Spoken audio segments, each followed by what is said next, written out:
So the past couple of days, I've been under the weather. Finally, yesterday evening, I finally got my voice back a little bit, but it's still a little, it's not there completely. But during that time when I could not make any videos, I did a thing. I actually went and downloaded Ableton Live. And I do have to say this. The program is very interesting. Not bad, but very interesting. And there's some things in the program that I like, some things I don't like, and some things that may need a little bit of improvement. So let's talk about that today. Bolo!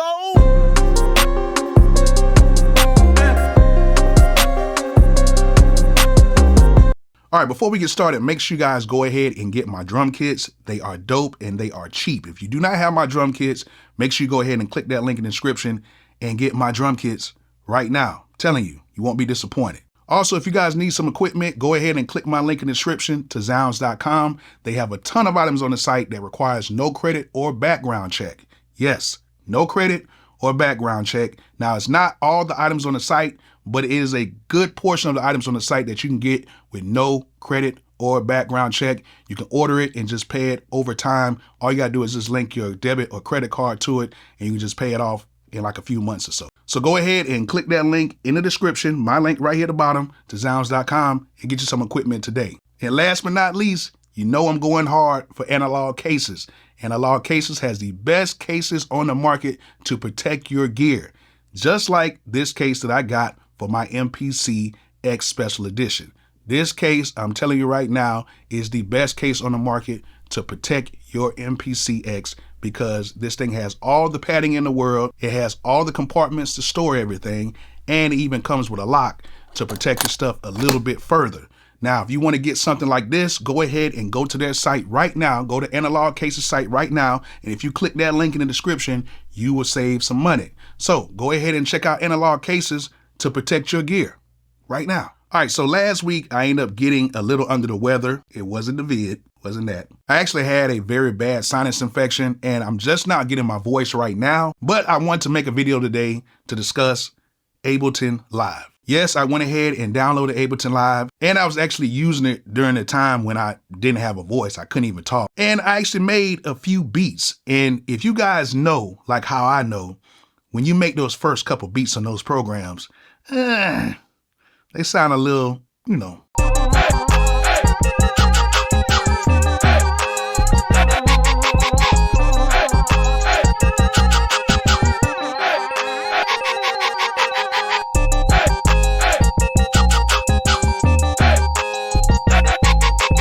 I'm just playing with y'all, man. I'm just playing with y'all. It wasn't that bad. It was not that bad. But as time went on, I went ahead and got a little bit better. I think I made like 2 beats that are pretty decent.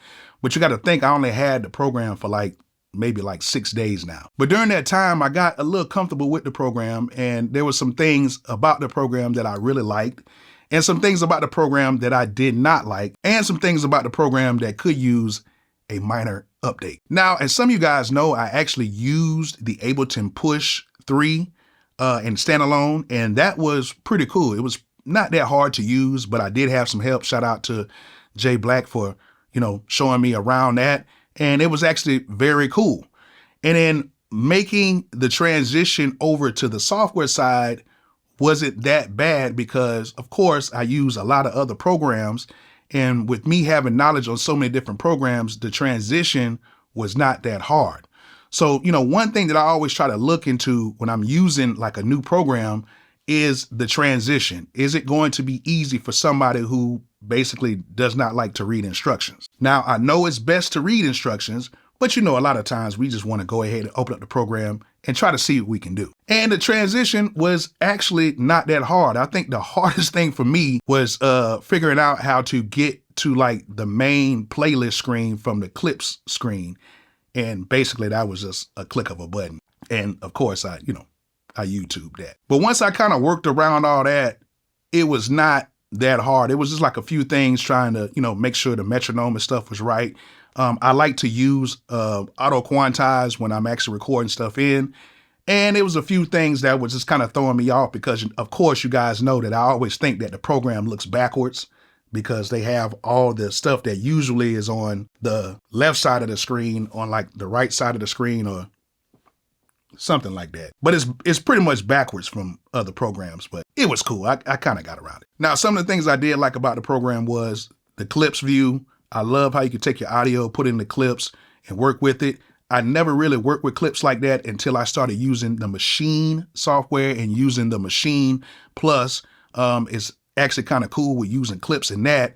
And once I started using that, I got familiar with clips, and using the clips inside of Ableton is actually very easy and it's very cool to actually use, especially if you're trying to do remixes and stuff like that. And it's actually kind of fun using clips, because that way, if you want to try to do like any type of remixes, you can just do it like real time, and it takes no time to do that. Now, the one great thing that I do like about this program is how it handles audio. The way this program can find transients and manipulate audio is out of this world.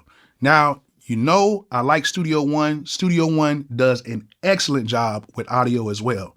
But this right here is on another level. That new little warp feature that they got in here, where you can take the whole track, put it in here, and it'll detect all of the transients and everything and lock everything in to like your timing, is incredible.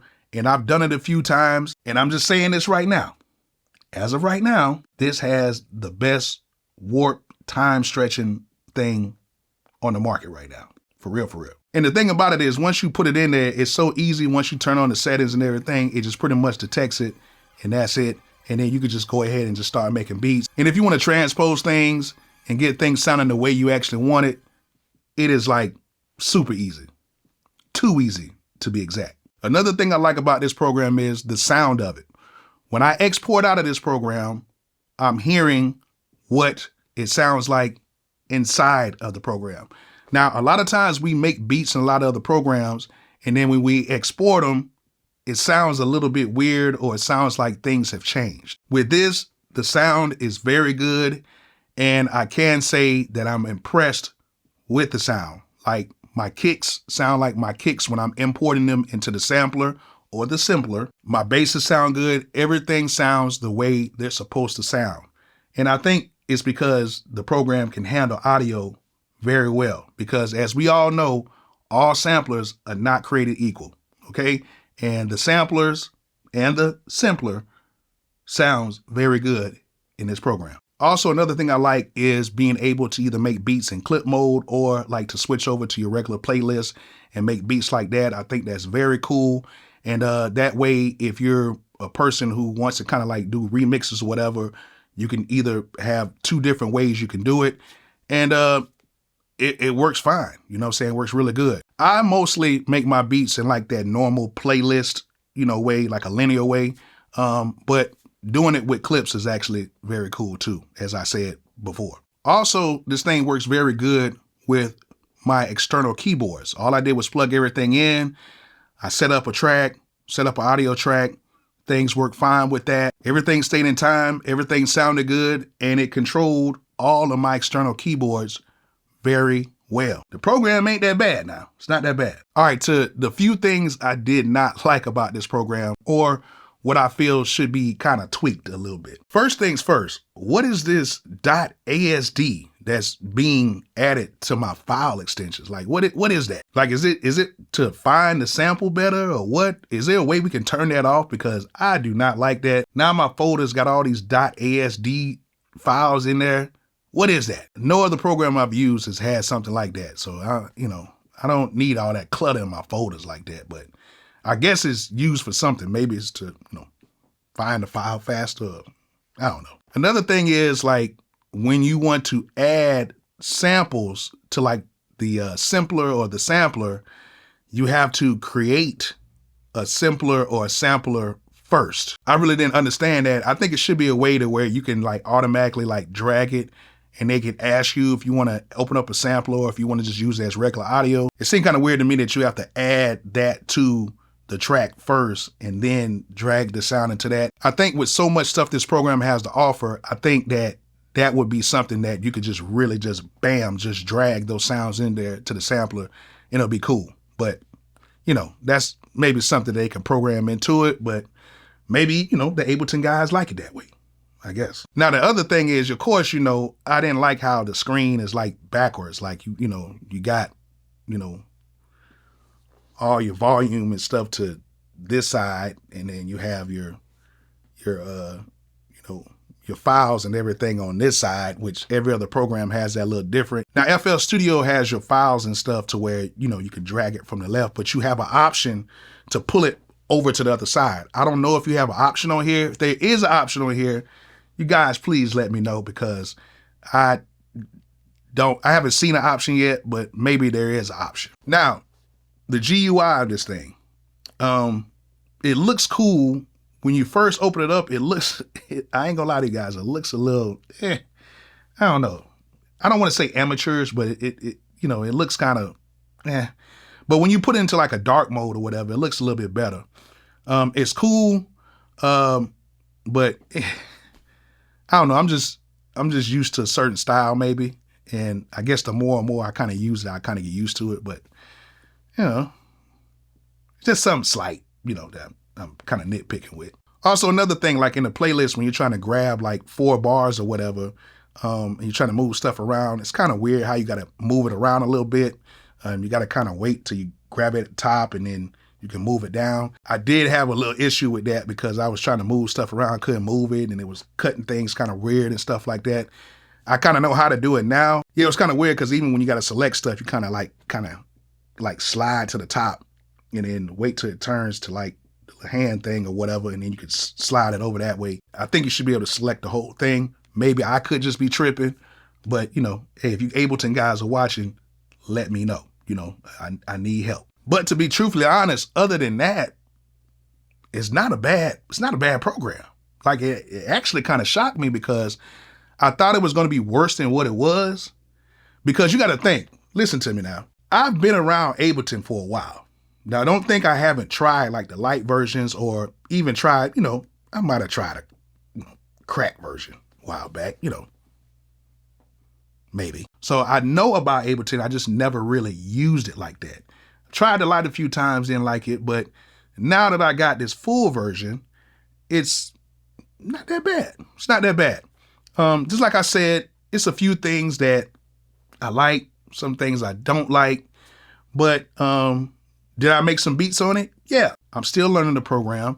And to be honest with you guys, I'm gonna need your help. I'm gonna be on the Twitcher, and I will be on YouTube Live, cooking up beats. And, of course, I would need you guys' help, and help me out on kind of navigating the program a little bit better, because you Ableton guys really know how to move in this thing. And I'm really kind of fascinated with it because I want to learn it a little bit more. And plus, I like how you can really use audio samples and loops and stuff like that inside of this program. But it's a very interesting program. Of course, I'm going to get to learn it more and more and more. And with you guys' help, hopefully, you guys can help me learn it a little bit faster. So I hope you guys enjoyed this video. Hope my voice didn't mess it up too much. And for all you guys who don't have Ableton and were thinking about getting it, I hope you guys learned something from it.